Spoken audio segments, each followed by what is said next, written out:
Hey guys, this is Jack with the Hobby Lair, and today we have an interesting Costco exclusive. This is the Outlaws of Thunder Junction Commander Kit / Commander Bundle. This is the entirety of the box that this entire bundle comes in, which is a huge departure from how they used to do it with the March of the Machine ones and the Lord of the Ring ones. I think I have one of those sitting around. Let me grab it real quick. So that thing in the background is the Costco Deluxe Commander Kit for March of the Machine, and this is the Outlaws of Thunder Junction one. So there is a huge size difference as well as presentation. I don't know if they're gonna have a box like that for in stores, but this one I ordered from online, and this one I ordered from online as well. And I can't see them having a box like this in stores. It's not very appealing when you're walking through the aisles. They just won't do this. So either the official packaging isn't ready yet, or this is going to be an online only item. Yeah, I'm not sure how they're going to do it, but this is definitely very, very unexpected.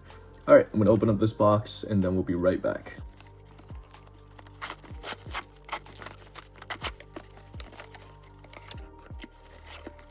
All right, and we are back. So they did manage to squeeze this entire commander deck box inside, which is honestly no small feat. I am shocked that they actually got this entire thing in there. And then it comes with a little box like this. I wonder if the reason they have the other packaging is because this is the more vertical box versus the more horizontal box for March of the Machine and Lord of the Rings. So this is a better form factor for this kind of packaging. I have no clue, but it's good to see that you get the full size box here. Yeah, given the size of the box, I wouldn't have been surprised if they took out the commander deck as well as the collector booster sample pack and then just had those in the box versus the entire box. So it's good to see this. And then let's see what exclusives we have in here. All right, here is the Nico Bolas Planeswalker. It is 2024 printed, so this is a new printing of it with the Secret Lair symbol and the promo. And as always with these shoved in promo cards, you're not gonna have very good conditions, but it's okay. It's not the most expensive card, so good for the personal collection. And then in terms of packs, just as described, there is an Outlaws, a Foundations, a MKM, and an Ether Drift. So a nice little selection of play boosters here. We'll probably start with these guys and then move into the Commander deck. Let's see what we can get here. All right, so an Outlaws of Thunder Junction Commander deck and the corresponding play booster.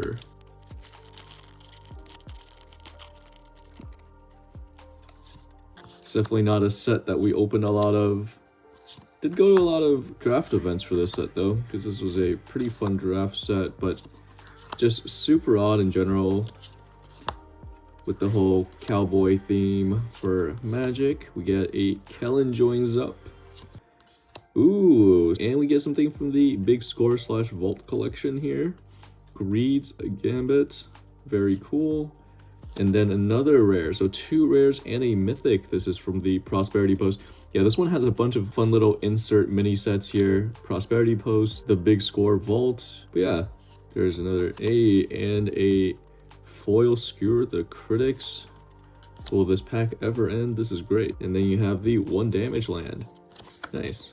That was a pretty good first pack. All right, let's see if we can keep up with that big pack energy for the rest of these. Any pack with 2 rares and a mythic is a score in my book, even if none of them are worth a ton. All right, let's see what we can get from the Foundations pack here. Here we go. We got a Sarah Angel, Zombify, Brass's Bounty. Each land you control create a treasure token, a treetop snare spinner spider dude. This was great and limited when you have way too much mana to burn. Used that quite a bit. The planes. Ooh, and what is this guy? A Scrawling Crawler. Cool. All right, on to the next one. Murders at Karloff. Really hoping for a Surveil land in here, if at all possible. That would be really, really nice. I can never have enough of those. And let's see what we can get. Yeah, so pretty cool assortment here. Ooh, Case of the Ransack Lab. Instant and sorcery spells you cast cost 1 less. To solve, you cast 4 more. This is actually one of the must includes in the Stella Lee deck. because it's very easy to get 4 or more instant sorcery spells off in a turn, and whenever you cast one, you get to draw a card. Anyway, this is pretty much a must-include card in the Stella Lee deck, so it's pretty cool that we got one of them in this opening. Very cool. Ooh, and a Slime Against Humanity. Alright, I'll take that as well. A list card, Duskmantle, House of Shadow. Demir, target player puts the top card into his graveyard. Ooh, I like that. Ooh, and a cute dog token. That is amazing. Love that. So 2 pretty solid packs so far with the Karloff Manor and the Outlaws. Let's see if we can get something crazy in this Aether Drift pack. Alright, Aether Drift, here we go. Yeah, this is an interesting set. Everything takes a very, very long time to get going, and there's a lot of stalling, big board states. Not the most fun set to play. Hey, but we get ourselves a River Pyre Verge. Very nice. And is it land? That is another perfect card for the Stella Lee deck. Wow, we're really doing well on getting cards to build out the Stella Lee deck. And we also have a Life Gain land here in Azorius. What is this guy? The Speed Demon. Okay, all right. So the packs, super solid. I'm pretty happy with where we got with those, but let's dive into the deck. Yeah, I don't think we've actually gone through this deck on the channel, so let's take a look at the box real quick, and we'll talk more about it after we get it open.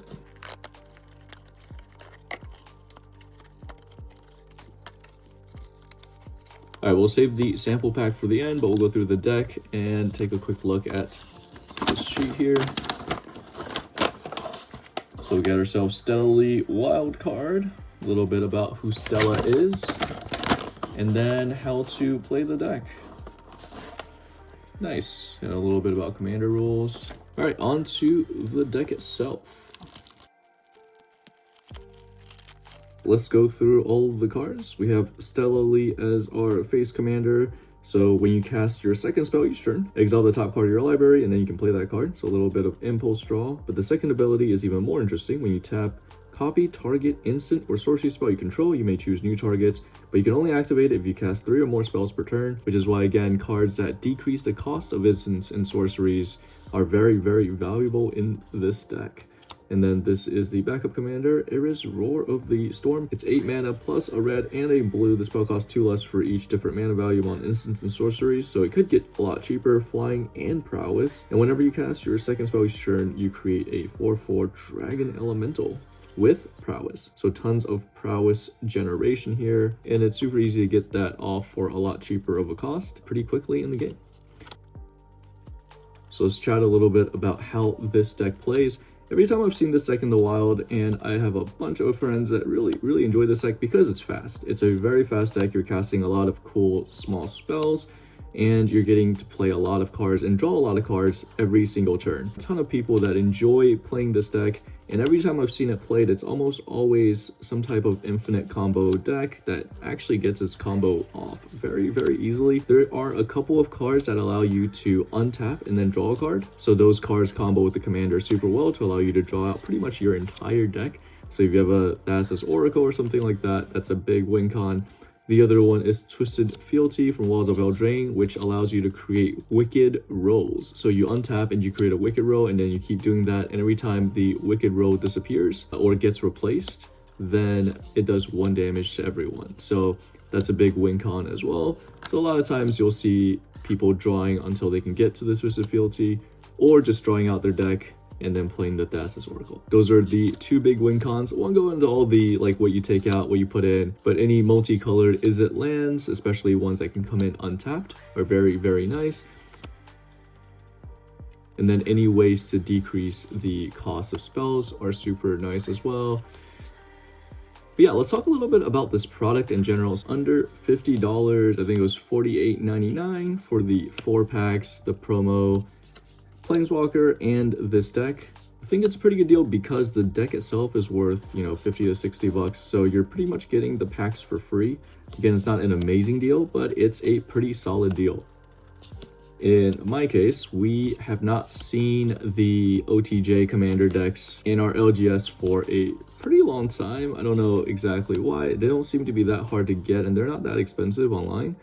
But we haven't seen them for a while. When we did have them in stores, the Stella Lee one was sold out pretty much immediately. Everyone gravitated towards that one. So for anyone that can't find any of the decks, this is actually a very, very solid purchase. Because if you can't find the decks and you're getting them for cheaper than what your store would normally sell them for, it's a really, really good buy. I think if you're trying to buy one of the cheaper decks in terms of value, it might be better just to buy it from TCG Player and then buy a couple of packs. It's probably about the same cost. Where this gets really interesting is if they do figure out the store packaging and they sell this in stores, which is a big if now. Oh god, there's a Temple of the False God in here. Oof. Gotta cut that immediately and put that version. This is the perfect card to replace in this deck. If you're ever needing a card to cut the Temple of the False Gods. Anyway, got distracted there for a second. I don't know how they're gonna package this and sell this in stores, but if they don't, then this deck may not go on discount. Or rather, these decks may not go on discount. Alright, so let's take a quick look at the islands here. 1, 2, 3, 4, 5, 6, 7, 8, 9, 10, 11, 12, 13, 14. 14 islands. 1, 2, 3, 4, 5, 6, 7, 8, 9, 10, 11, 12, 13. 13 mountains. So slightly more islands there. And then let's check out the tokens here. Get ourselves an ape and a shark. This should have some of the most varied tokens here. Yeah, we're getting all over the place. Elemental, drakes, boars, soldiers, birds. We're getting treasures. Ooh, bounty, sleepy, soft bit. Okay, so these are pretty unique. Here, let's take a quick look at these. So these are pretty unique to Outlaws, and there's a little rule on how to play these before the game shuffles 6 of them. At the starting player's third turn begins, reveal the top card. Okay, so it just adds a little bit of extra to every turn. If no bounty is being offered, reveal the next one. So you can claim the bounty and get the rewards.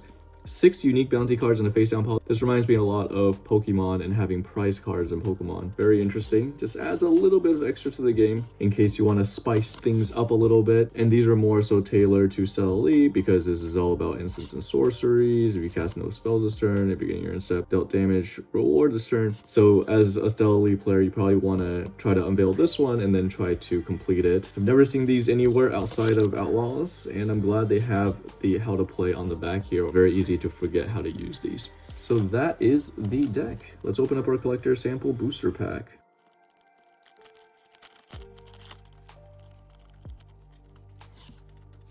Ooh, we get ourselves a Gitrog Mythic. This entire bundle has been amazing in terms of the pulls from the random packs. Yeah, we just got a lot of really cool stuff.